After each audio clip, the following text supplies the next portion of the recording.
ఉచిత బస్సుకి సంబంధించి మహిళలైతే ఫుల్ ప్లెడ్జ్డ్‌గా ఇప్పుడు సెల్ఫీలు కూడా తీసుకొని పెడుతున్నటువంటి వాళ్ళు ఉన్నారు.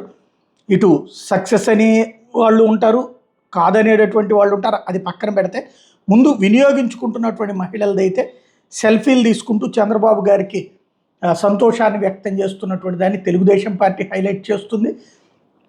అదే సందర్భంలో ఉచిత బస్సుకి సంబంధించి Palle Velugu, ultra Palle Velugu, city ordinary, metro express సర్వీసుల్లో ఫ్రీ ఉంటే నాన్ స్టాపు, అలాగే ఇతర రాష్ట్రాలకు వెళ్ళే సర్వీసులు, కాంట్రాక్ట్ బస్సులు, package tours, Saptagiri express, ultra deluxe, super luxury, star liner, AC బస్సుల్లో ఉండదు అంటూ వీళ్ళు విమర్శిస్తుంటారు. అయితే పాయింట్ ఏంటంటే ఈ ఇతర రాష్ట్రాలకు వెళ్ళేది ఎట్లాగో ఉండదని ముందే చెప్పారు. అసలు పల్లె వెలుగు బస్సులనినే ముందు చెప్పారు.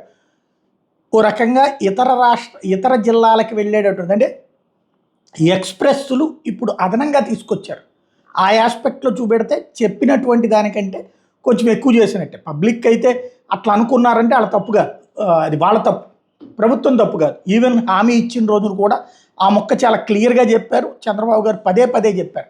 కాబట్టి దాని మీద కావాలని ప్రచారం చేయడం తప్పించి మరేం లేదు.